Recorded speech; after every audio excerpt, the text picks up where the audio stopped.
if we could have our 4 presenters, Andrea, Nathan, Soumya, Kristin. Yes, there you are. Hi. Join us for a chat. And of course, yes, please put your questions into the chat. We'll take a look for those. But Tim and I have some topics that we'd like to chat about for the next 20 or so minutes. But we'll also keep an eye on the chat as well.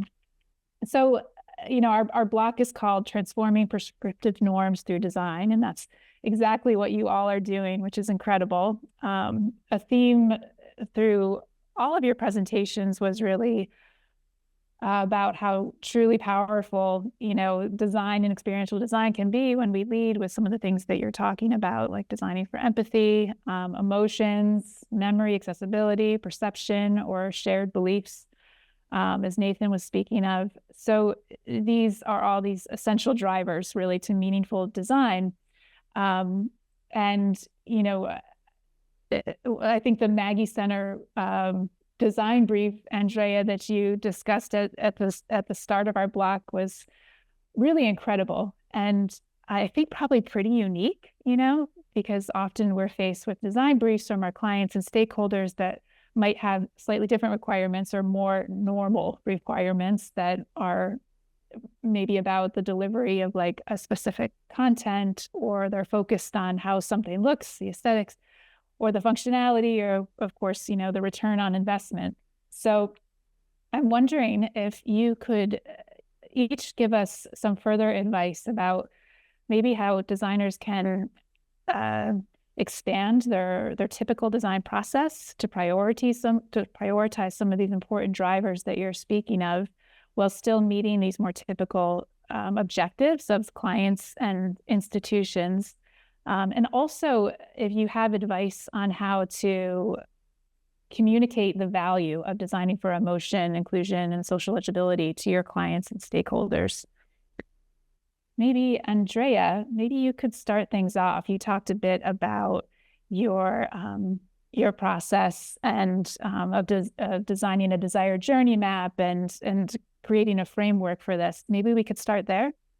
Yeah, definitely. And I think the tool I shared is really just a thought starter. It's one way to do it, but I feel really strongly, and I think all of the projects showed today, the importance of bringing in research and bringing in those end users, the humans that will be utilizing your experiences into that process early on. I think that's the way that we really can start to prioritize emotion, empathy, all of those human qualities that you listed. And I think the more that we can push for that to be a part of our design process, knowing that in practice, a lot of times we're faced with tight deliverables, tight schedules, maybe lack of access to the people that are our end users. So I think the more we can try to communicate the value of that in particular as well to our clients, the more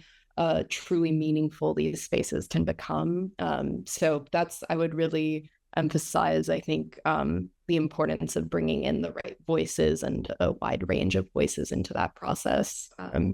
In addition, I think for communicating that value to the clients, one thing I think is really important is to show them that we are designing experiences that are meant to evolve and transform, as the title of the section says, over time and with people. So rather than a brief that allows us to do something, that might look and appear very beautiful and aesthetically pleasing for a single moment in time, we want to think about how that experience is going to evolve over time. So I think really focusing on that long-term investment. That's a great way to frame it to clients, the long-term investment, for sure. Thank you.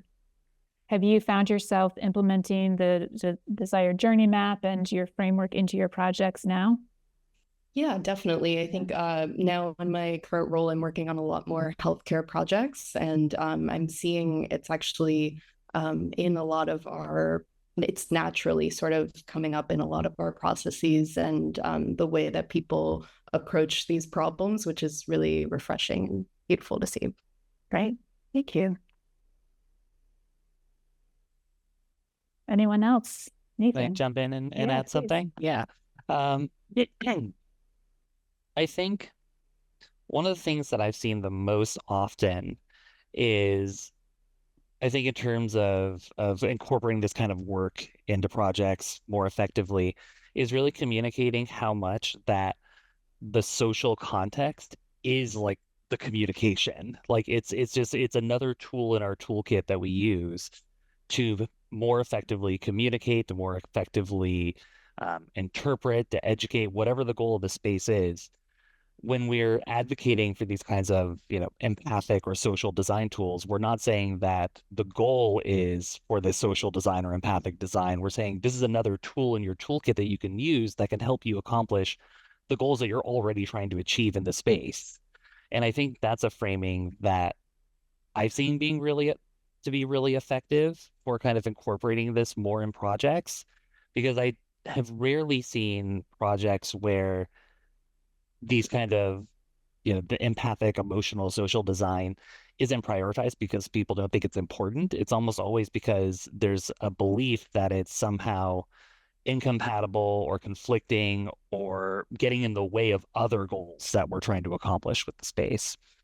And I think that the work that we were doing in climate change was a really great example, because one, institutions are, especially museums, can be, public institutions can be more conservative in what they want to talk about. They don't want to be controversial. And showing them this kind of research saying, hey, we've done this research, 80% of your audience already believes with this messaging, that the messaging that you think is controversial isn't actually controversial at all.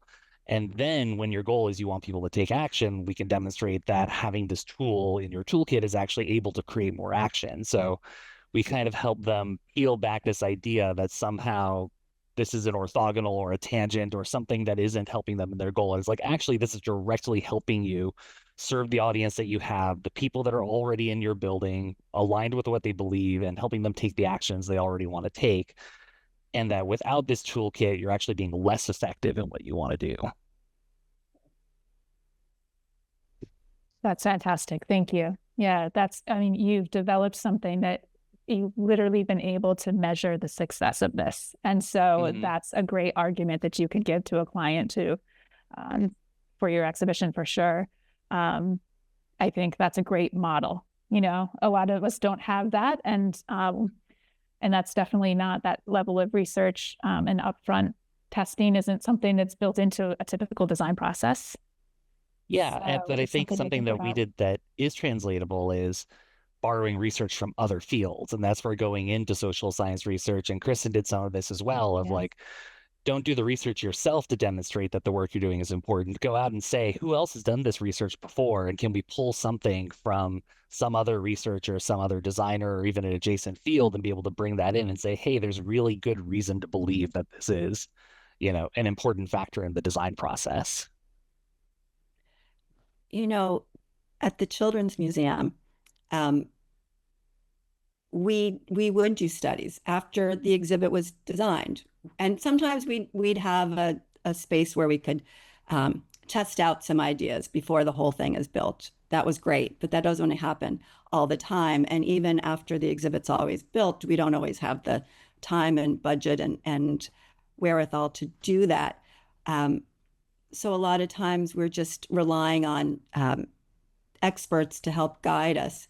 But as designers, I always feel I just trust my instincts a lot, and I just pour into something, whatever that subject matter is. I have personal experience with most of the things that we're doing, and then going to the experts, and sort of as a design process, you're sketching, you're pulling different materials, you're doing all these different things.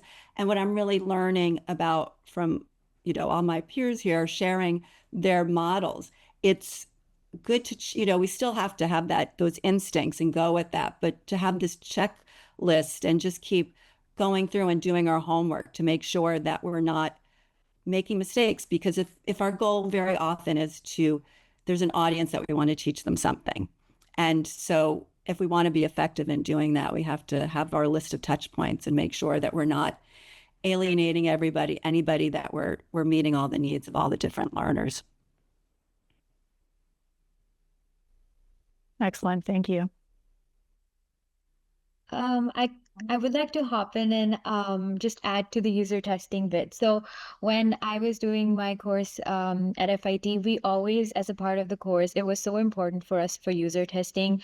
And at every stage, we would, as a group, test and test and test. And from my project, We're All Noisy, I understood that typically how user testing was done in traditional functional design experiences can be different than the ones that are done towards more emotional experiences for me. For example, when you're user testing for more emotion-based designs, you typically see how people move through spaces and at what moments they spend time. Do they like to interact with the experience personally or in a group, and whether to see if they naturally connect with others or how do they perceive that. And I think that is more tangible than just traditional user testing. So it has evolved for me in a way that is so meaningful. And I feel there's always this debate about, can emotions be measured? The amount of emotions can they be measured? And personally, from an experience that I encountered, I think last September, was this exhibit by Punch Drunk in New York City. It was amazing. It was the Viola's Room. And during the experience, it was completely led by sound, and you would go through a space in a way that you're in kind of walking through the protagonist into the story through spaces guided by light and sound, and it was completely immersive. But what I felt that was truly moving was not what happened in the exhibit, but what happened after the exhibit, where I was wearing my shoes again, and there was this person sitting next to me, and I did not know that person, and he just went like, "Oh my God, that was amazing."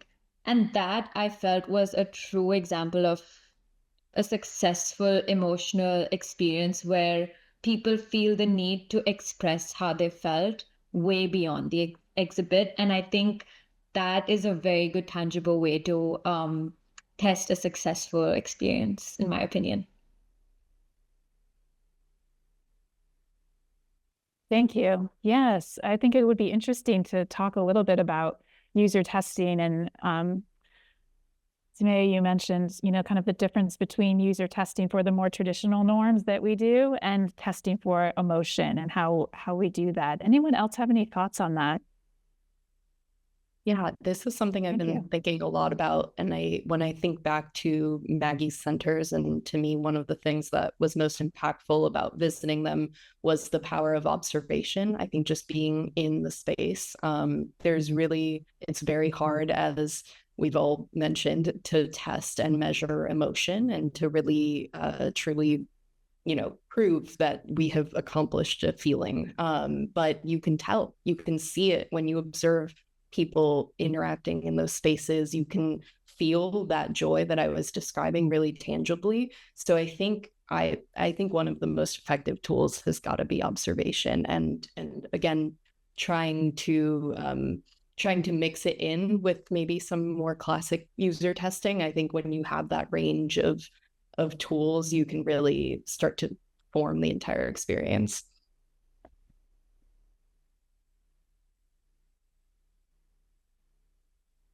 Great, thank you. Yeah, a mix of observations and testimonials. Anything else? Kristin, Nathan?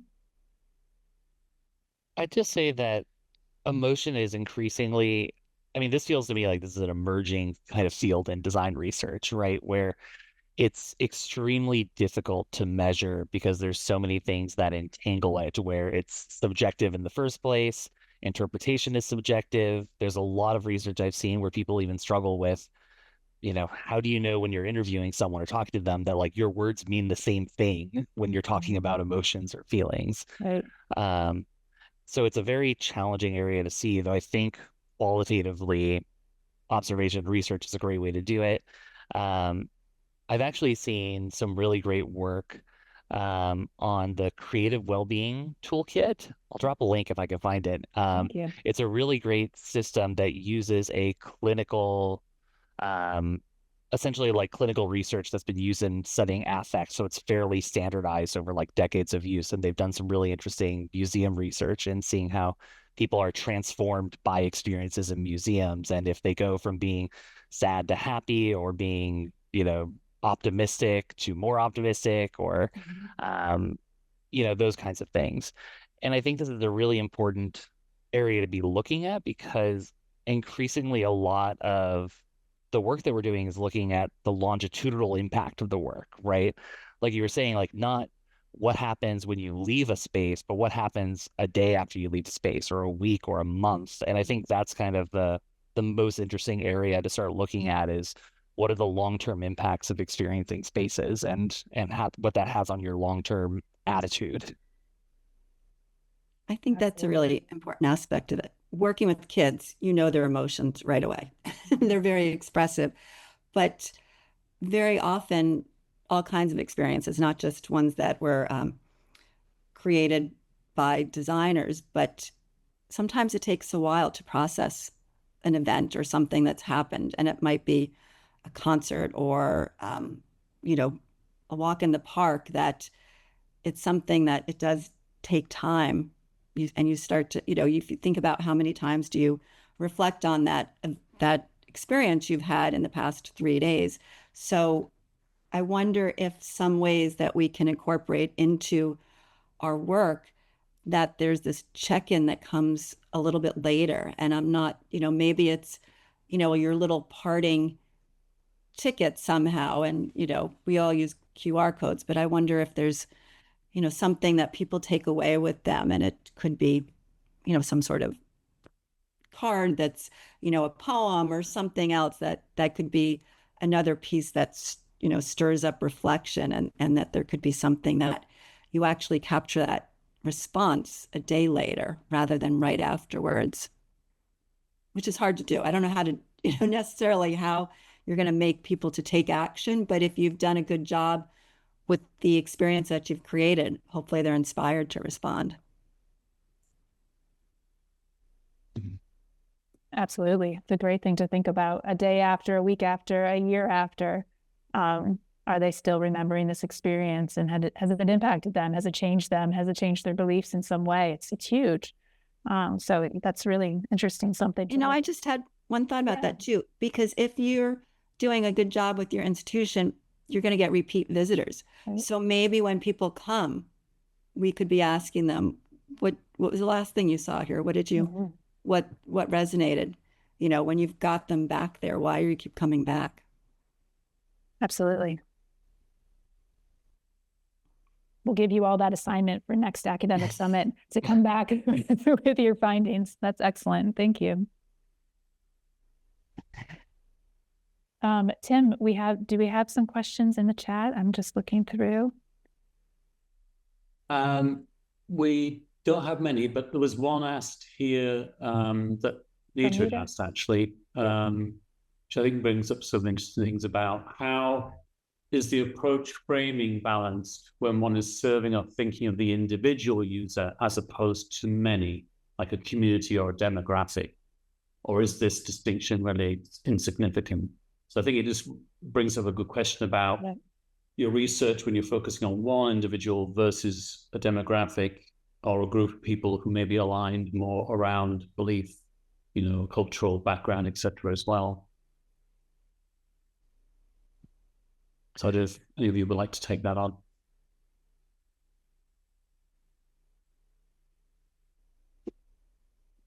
I'm not sure exactly how to answer that. It's tricky. I think that when we design work, we inherently design for the individual, and we think of, like, we imagine ourselves in the space and our own individual experience, and that's how we kind of see it and conceive of the work as we're making it. And I think for certain kinds of design, I wouldn't say necessarily all design, but for example, the work that I've been doing, where you're really looking at a population, because you're looking at, if you think about the individual, you sometimes run into these fallacies of, like, are we trying to convince every person of this thing? And that leads you into these, kind of misdesigns where when you look at the population, you look at a group or a community and you say, okay, again, in our example, 81% of the people who go to this exhibit already believe this thing. You're kind of misled by trying to think of, do we want everyone to have the same beliefs at the beginning and the end, instead of looking at, can we get most people to behave in a certain way and, take a certain action, and thinking of that as success. I do think, at the end of the day, an individual is the unit that experiences it, but I think it's really important to be aware of both in terms of your outcomes. Are you thinking on a community level? In terms of belief, are you thinking about a community level? And just thinking about, kind of every time you're making that decision, like really thinking about, is my audience or is my user the whole, or is it the individual? And that can change at different points in an exhibit. It doesn't necessarily have to be one or the same throughout the entire design process.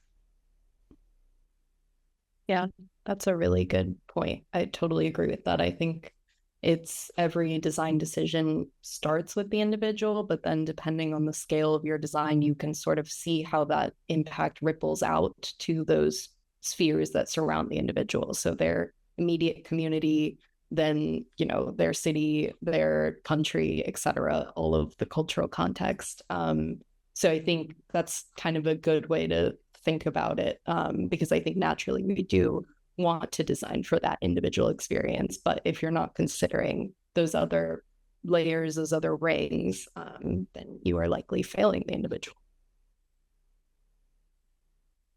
I also think one of the biggest measuring tools is for brands in experiential design is to kind of cater to individual audiences, especially in a way that they can connect to individual users through exhibits or social experiences that can cater to an individual. Like, I feel like one of the biggest misconceptions in experiential design is thinking that an exhibit or a public space was successful because there was a lot of footfall or because there were many photos being put by influencers. But I think it's rather measured by how an individual is touched by something that you designed for a whole.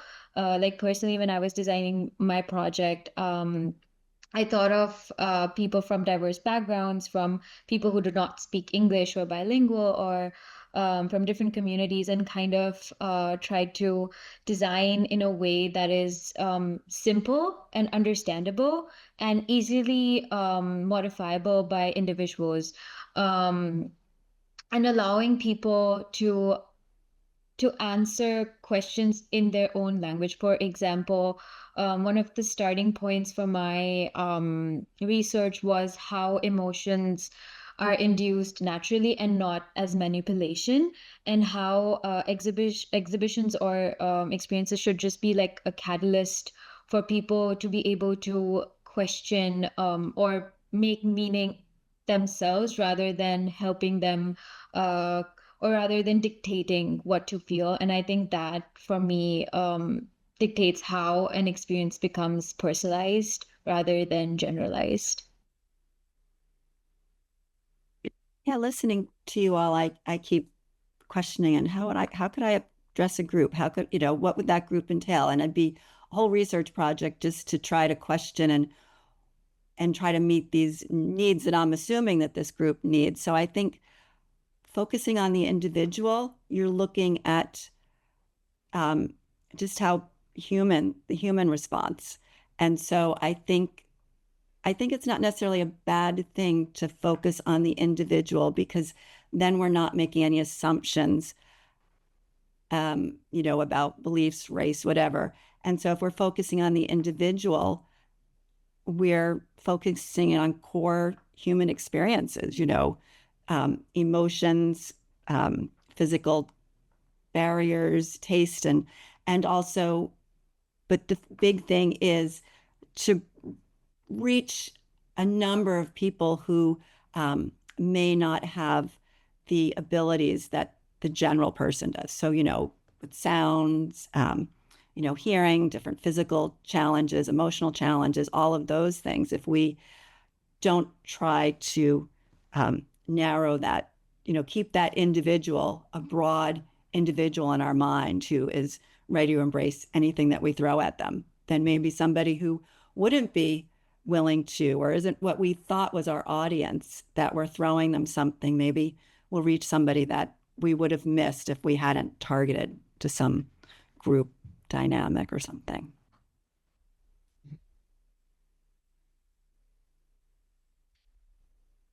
Absolutely. Thank you. We're at 2:00. We have more questions for you for sure. Sibel, do we have time for other questions, or should we pass it over to you? I think we can do one more. Okay. One more. We should wrap up in 2 minutes. How about that? That would be great. I wonder, one closing question maybe we could do for each person is, when you think of maybe, let's think in the next decade, the design practice in the next decade, what do you think is one design principle or mindset or shift that you believe should really become foundational to the experiential design practice going forward? And we can even do it in 1 to 2 words. We can be really quick. What do you think? Let's see. Nathan, do you want to go first? What's one important? Can I pick my own idea of social legibility? Yes, tell us. It is for sure. You can pick that. All right, that's what I'm going with. Soumya. I would say personalization, just so that like relatability and feeling like you belong in this world of loneliness. I would say that. Thank you. Andrea, what do you think? Or Kristin, go ahead. I was just thinking more conversationally, that because there is so much individual, we're just going down this road where we're becoming more isolated, that we're thinking about,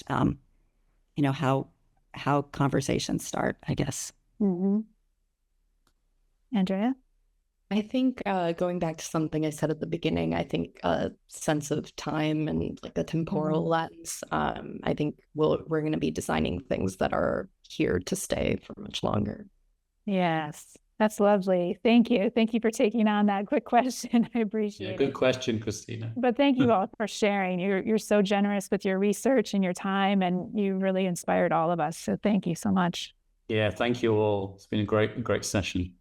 Yeah, unbelievable. And thank you also, Christina and Tim, for doing such great moderation. But this is, my brain has just been turning nonstop with all of the continued conversations I want to have around this. But as someone said, more to come maybe next year.